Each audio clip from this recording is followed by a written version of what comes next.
But like for me, I like building. Like, don't you guys love building things, like something new? If my parents had something, I'd take it over. I'm not trying to figure out the Rubik's Cube. Kina's either really smart or really dumb. Each moment is one piece of a bigger picture. Therefore, even the way you see being nice, the way you see learning, the way you see I lost money but I gained X, right? Like, it seems like you just know that life's not over and life is really good. I don't ever feel tempted to stop having a business or entrepreneurship or anything like that. I feel like I see opportunities everywhere. I'm like, oh, there's so many things that you could do, But you have to be smart about picking which path you want to go on, picking the people that you work with.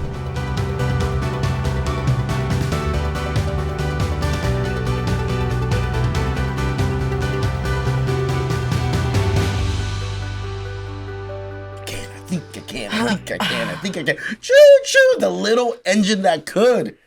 Never giving up, giving yourself a chance. Today we have a special guest. Oh my God, we're crying even talking about it. We have my friend Kina here, and I have so much respect for her. In life, she has a lot. Her family has laid a great foundation. Sometimes because of that, it's easy to just, sit there and not do anything. But what I respect about her so much, through so much, that is laid out for her, she still gives herself a chance to win. She's always pushing forward. I think I can. And I've seen her bust through so many crazy walls and levels in life. First time I've amped up this much, by the way. And she's so inspiring. Me too. And she's like my little engine that could. And watching her challenges me to keep giving myself a chance. I love it. Dude. Oh my gosh, man. That was like so good, right? That was so good. That's what all the ones I've done. Bro. Because you inspired I'm like, me. who is this that girl? That was so good. Well, Kina, to answer that question, who the heck are you? Why is Min such a fan? Like, why should people even listen to you? Or this podcast about you? Okay, so entrepreneurship podcast. My background today, I'm in real estate. But before this, I was in tech and startups. I've 5 generations of entrepreneurs, and maybe even more. We don't know the history that far back, but every single generation of my family have been small business owners. So I grew up in such a small business mentality, and small business doesn't mean small business. Not small-minded. Yeah, definitely not small-minded. Not small-minded either. I talked to my dad and my mom and my uncles and aunts about what amazing entrepreneurs everybody is in the family. And it's such a cool thing to have everybody with such a growth mindset. Yeah. But also on top of that, it's not just about like thinking about growing businesses. It's about actually loving what you're doing and also wanting the best for all the people around you. Yeah. And that I've had since I was a little kid, just because of the environment I grew up. That's the biggest gift that I could have ever asked for, is like actually the mindset that you learn from your family will take you so much further than so many other things in life, So that's how I started. Well, who I am today, I have failed so much. That's why you should listen to me, because I failed. I've lost money. I've tried a bunch of different businesses out. I did a ton of different things, all in like the tech background. I actually thought I would have a tech company.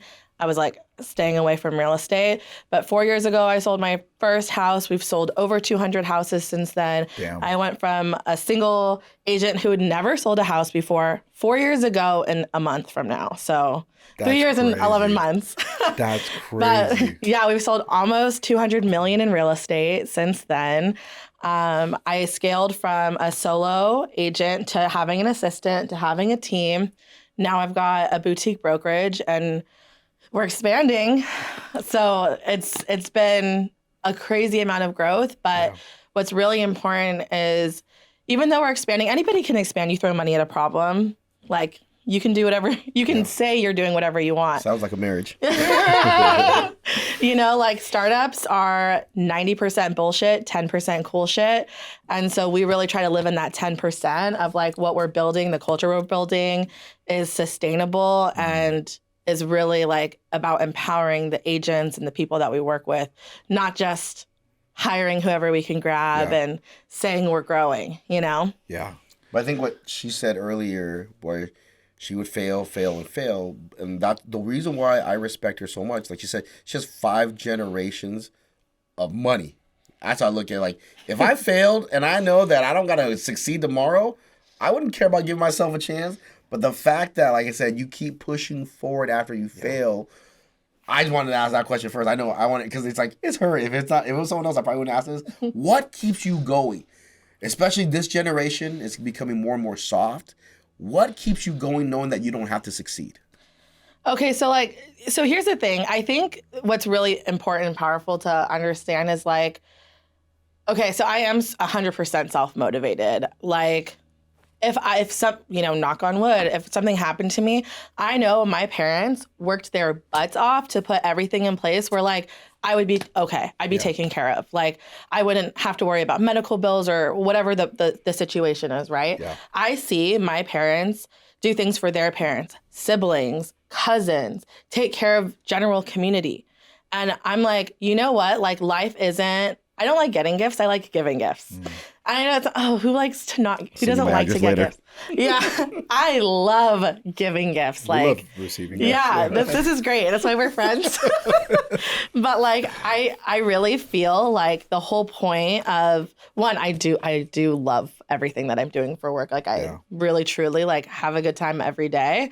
But also like, I want to build a foundation for my kids to, I don't think my future generations are gonna like work less hard because I set a foundation. Because look, my parents worked their butts off, and I'm still a workaholic, and so is my sister, and I'm sure her kids will be too. You know, but because that's like the mindset that we have. I started working at the pizza shops when I was 16 or 13, and my sister was 10, and we were like, "Dad, please, can we please work here?"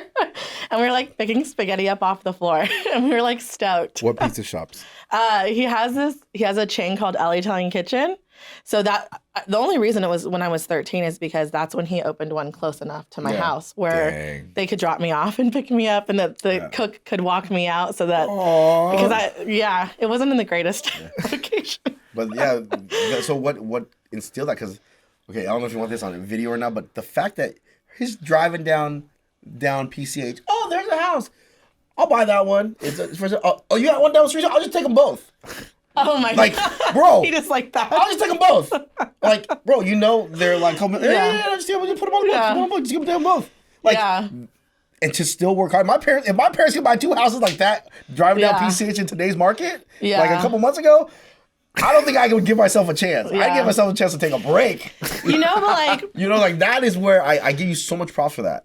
Here's the thing, like, this is like what my parents, they always say, they're like, it's our money, it's not your money. Good. And that's fine, because here's the thing, even if they were like, here's all the money you need for the rest of your life, I would still not change anything that I would do. So if I won the lottery, though, I would buy the freeway that connects Corona and Irvine, and I would buy all the land around that area. I've said this like a million times over because they just got a 30-year extension on the toll as a toll instead of a public freeway. I would do that. Inside trade. That's sick. That's the only thing that I like have on my mind for like a lot of money. But like, I thought you were gonna close it down so you don't have to deal with traffic. No. I'm balling. I'm like straight. I'm flexing for sure. I would open it to the public but buy all the land around there. That's sick. That's a great move. It's a great move. Why don't 100%. somebody? I don't know. But anyways, like I'm not necessarily motivated by money. I understand money is what we're trying to accumulate so that we can, build a whole lifestyle around it. Like even when we're looking at properties to buy, I'm like, oh, could our kids live here one day? Yeah. Right? Because like we don't know what's going to happen with the market. I mean, I think we know what's going to happen in Southern California. Prices aren't going down. Especially not for our kids, And so I think like having that mindset to always like look out in the future for not just you, not just your family, not just your extended family, but like also the community, like when I see things I don't necessarily like love, I'm like, money can change these things, you can affect change. Unfortunately, money is the best resource to affect change. Yeah. But, like the way I see the world is I think the world's also always getting better and better and better, improving. I think entrepreneurship is the way that happens and the thing that affects change. The catalyst of it. 100%, but like I see how much good money can do. Like for society as a whole. I can also see that there's lots of problems that come from it. But like, I'm not like money focused, like give me luxury things. I don't really care. You know, I told you I have like 5 of these. I loved it. When you bought told more. me that, I was like, that's so cool. I have like 2 of these pairs of shoes, 3 of these pairs of pants, 5 of these tops. I just like the same thing over and over again, to be surrounded by awesome people constantly, and like, so every day should be fun. I'd love to really understand it though, because to just even recap a little bit, right? Min has pointed out the fact that you come from a place not of need, right? So there's this aspect that your family has lived they've worked so hard. You can just even lean into their business. You didn't have to go do your own, right? And you would have still been fine. So like, my question here is, whenever we speak with people who have this, right, that they had the fundamental piece that wasn't just bootstrap, but they still chose a bootstrap. It's like, why? Why did you choose a bootstrap instead of just follow? Yeah, I think about that. I'm like, oh, I could have just done the family business and like maybe even made more money. You could have uploaded it and showed up your dad. But you know, like for me, I like building. Like, don't you guys love building things, like something new? If my parents had something, I'd take it over. I'm not gonna lie. I'm not trying to figure out that Rubik's Cube. Kina's either really smart or really dumb. Oh yeah, I'm like, I really can't understand. But like, I think the first part of that though is that you have the confidence to just be like, I don't have to go into the comfort. I'm gonna have the confidence to bet on myself and go into the unknown. Like, what gave you so much confidence? Okay, so one, it's a privilege to have a family where you're like, okay. It's not like my parents would ever be like, oh, you need $100,000, here you go. Like, have fun for the next however long, right? It would just, whoa. Just one night, $100,000. My parents are, so my mom is from Singapore. She's super frugal. Yeah. I tell this story like a lot, but like, sorry, Mom. One time she like took us to Target and was like, oh, can you like, you check out here, you check out here, you check out here. So, because if you spend $20 on makeup, you get like a $5 gift card. So we had to keep going in the line. This is like not that far ago.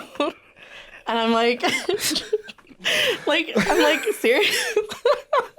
I'm like, yeah, sure. Like, I'm so with it. And like, that's like the mentality that they've always had, you know? My dad like has nice things, but he doesn't like covet nice things. He's not like, I want to be like decked out, or it's just like not the vibe, you know?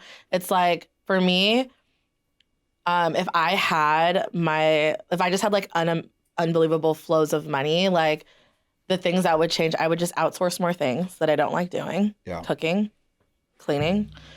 I would have my friends come over all the time for food. Yeah. I would love to like buy some properties next to each other and have like family closer, you know? But like, I prepare for the future. Like, I think about my in-laws' future probably more than my husband thinks about their future. Wow. You know what I mean? Because like, that's my parents, I've always seen like my dad be like, okay, well, like your grandma, Popo, she's like, she'll move back to America eventually. And like, what's going to happen here and there? Like, how do we need to set up for that? You know?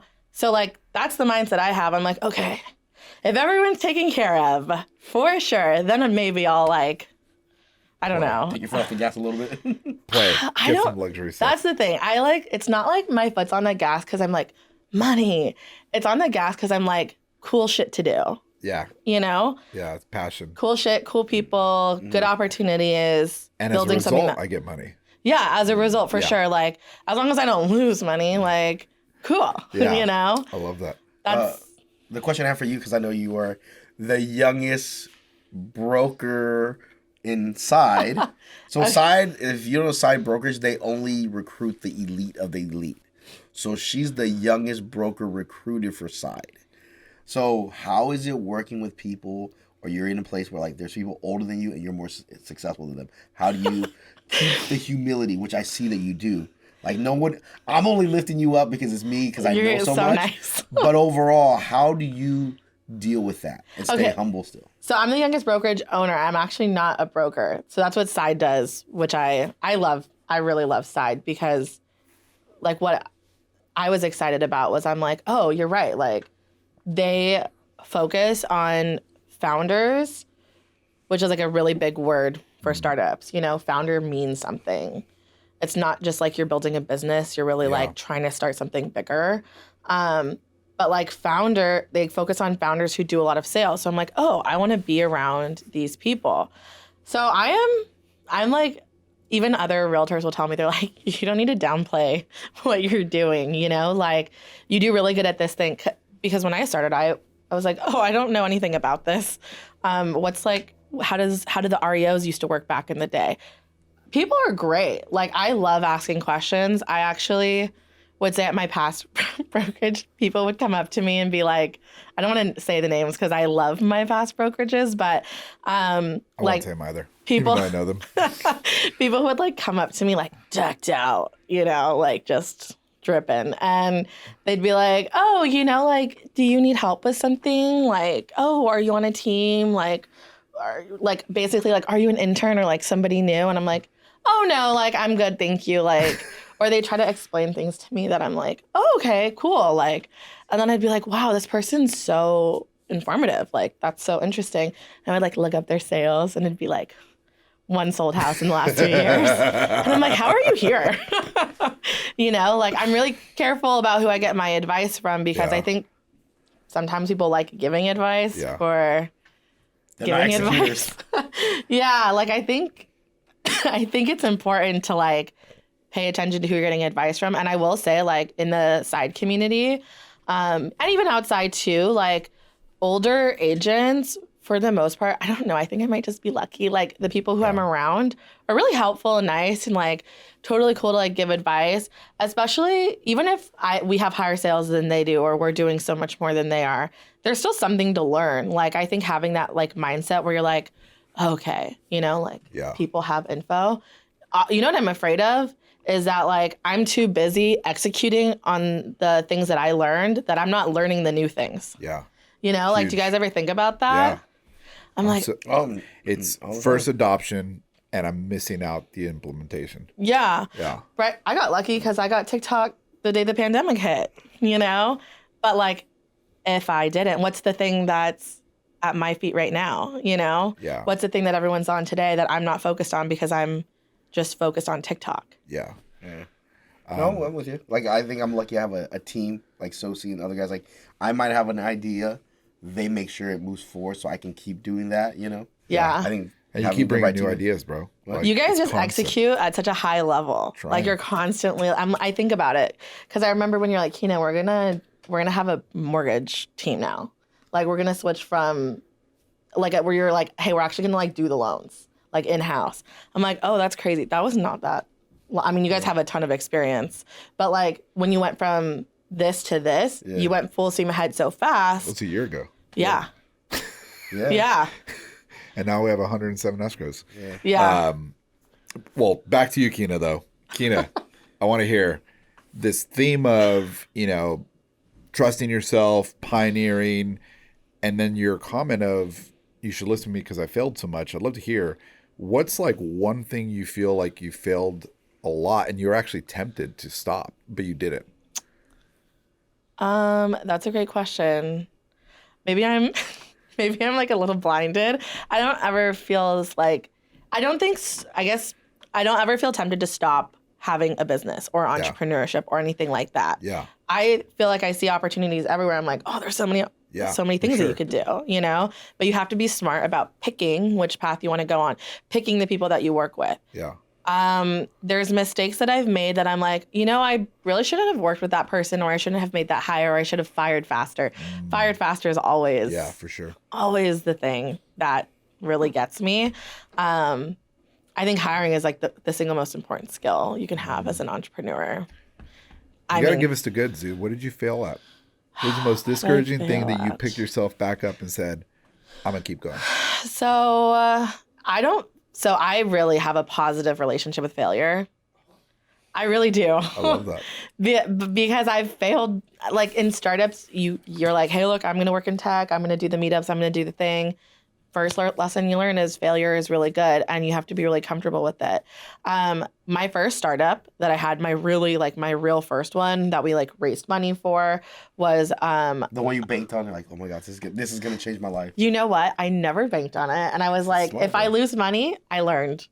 and I lost money, and that was painful, but it was worth it for every single lesson. What project was it? It's called Motor Moon, or we actually renamed it like Carmoji. So it was an emoji that would stick to the back of your car window. So when you press a button on your sun visor, it lights up with like a happy face or like a thumbs up, like thanks for letting me in. Like a middle finger. We didn't do the middle finger. Low key, we should have. Yeah. But I was the youngest on the team. I was 17 at the time when I met the rest of the team.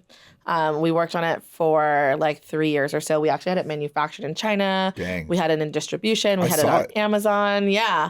Like we were on like front page of Huffington Post Tech. Is it still around?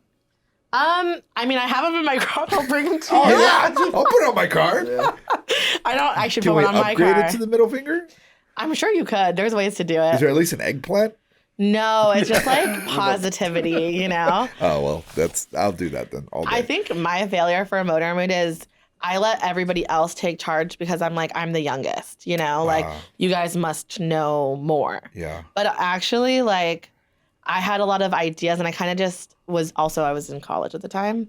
And I wish I took more of a active, like, more aggressive stance on, like, running things. Like, I like having my own business because if something needs to happen, I have to do it. You're responsible you know, for it. I'm responsible for And you have change. the authority for it. Mm-hmm. Both. Yeah, and I can move a little faster and like try things out quicker instead of have to like go to a bunch of people for approval. Yeah. Don't get me wrong. When I was like, hey, we're changing, we're gonna start a brokerage. We're gonna like pick a name. 100%, I'm like, team, you guys cool with this? Team, what do you guys think the name should be? But also, you asked your team for the name? Yeah, of That was a course. great I would name, be too. like, I'm naming Who came up with the name? So actually, we came up with Because a list of Reframe like was sick. 50 Such a good words. name. And I sent it to Side and I was like, can you guys do the legal research on it? And everything was taken. And then shout out to Alex Harvey from Side. She's like, what if you put like a re in front of something, like re this, re that? And I was like, oh. She's like reframe. And I was like, actually, I kind of like it. Dude. Because we are really trying to reframe the way yeah. things are done, especially with everything happening in the market right now. Yeah. It just, real estate's so outdated. Yeah. So It's getting modernized, baby. it should be, yeah. And you guys are doing a great job at that. Min, any other questions? I think she asked a lot of my questions. You know, I think I'm learning more now what makes you tick. And I think, you know, as our viewers, like, just understand that you have to adopt failure and like learn to love failure. That's one thing, like, I run from it, and I think I would probably accomplish more in life if I can embrace failure. And I think I'm just trying to process that right now. And I think, you know, someone in your position, the way you were raised, that failure was even there. Or if you see it was like a speck, but know that you faced failure and that you embraced it and you were able to move on. You know, a lot of people that with failure, they don't want to, especially you failed in a team environment, to now run a badass team. It's like, you know what, I failed this way, I'll do something different, but I'll stay away from this style because I failed here. Let me do it this way. Like, I'm lone soldier from now on. Yeah. So I respect that so much. So, I'm just processing that right now. That's big. To further process that, I'd love to know, like, how do you embrace failure in such a way that you don't let it hit your identity, right? Most people, when they fail, they then go, screw you, I'm just gonna do my own thing, I'm gonna go lone wolf, right? And like, they also have this response of like personal attack. How do you separate personally failing from it being personal? Why you put my shit out there, dude? I'm not talking about you. I'm talking about in general. It's everybody. I don't think you can ever fully separate it because, especially like in real estate, it's so personal because you put your heart into the projects that you're working on. But you know, like, I think if your mindset is, I think I have good karma because I just have been helping people. When people have questions, when people need something, I'm like, yeah, like, it's free to be nice. Yeah. Ask Osama. I say that almost daily. Like, it's free to be nice. But like, because I say that because like, I think being nice is like an investment in your future. You know, like, you don't need to tell anybody, but like, if you made somebody else's day a little bit better, like, that gets invested into everybody else that they interact with. So I always tell Osama, I'm like, my husband, I'm like, it's free to be nice. You know, I'm like, I think it all comes back to you because when I was starting, I had so much help today. So much help. Like, you can't do it alone. If you try to do it alone, you will burn out like every single week. It's just it's not physically possible. Yeah. You know? And like, I'm not even like, so I think you need to have one decision maker. Yeah. Right. Or like one person has like the trump card. Yeah. Like, this is my decision. But like, it's nice that I'm really lucky to have Osama where I can be like, hey, honey, like X, Y, and Z is going on.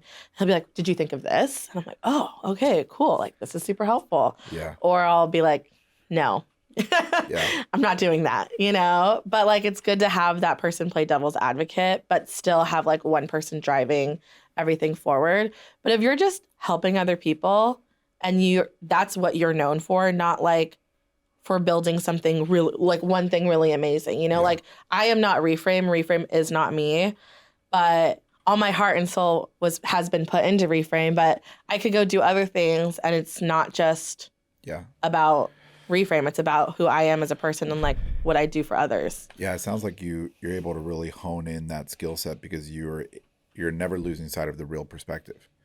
Each moment is one piece of a bigger picture. Therefore, even the way you see being nice, the way you see learning, the way you see I lost money but I gained X, right? Like, it seems like you just know that life's not over and life is really good. There's a really good future to look forward to. You know, like we're all going to do multiple things in our lives. You know, maybe one day we'll all have a business together, but being able to work with the people you like working with and being surrounded by a really awesome community, that's hard to find. It's super hard. So if you can find that, you've already won, because if every day feels like a good time, like you're better off than 99% of everybody else. You got some good one-liners. You got a bunch of them. Yeah.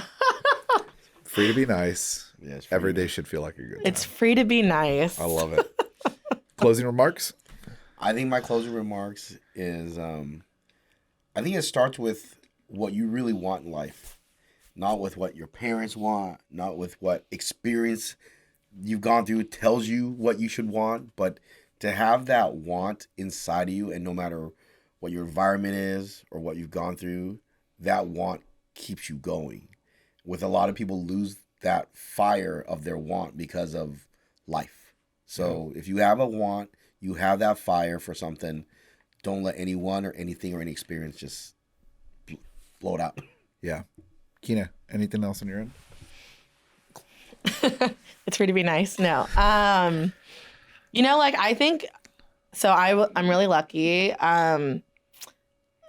My sister and I talk about this. We're two daughters raised by my dad, and we don't have a brother. And he almost like raised us to be like so confident and not really self-doubting.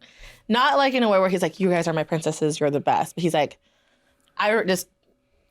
when I was a kid, he would always push back. I'm like, Dad, I started the UNICEF club. And he's like, okay, but like, what are you actually doing? Yeah. You know? And so like, I think one piece of advice is like, actually look at what your results are instead of just trying to like hit those bylines. Bylines are cool. They get old so fast, you know, like you become a little bit numb in entrepreneurship. But then the other thing I think is really important is the self-doubt that people have. Everyone has it at some point, and it can grow, it can fade away. But I think it's important when you have the self-doubt to actually look back at your accomplishments and like how you've helped people, what you've done, and what you want to do. Because when you have self-doubt, it's actually like I feel like as a society bringing us down, because there's so many people who could accomplish so much more just by trying, you know? Confident in themselves. Like, I don't have a lot of anxiety, which I'm super lucky for. But like, I know that anxiety holds people back, like my agents even. I'm like, oh, like just post it. Who cares? Yeah. Because I actually think that everyone is just like happy, you know, like I'm like, everyone's just supportive and nice.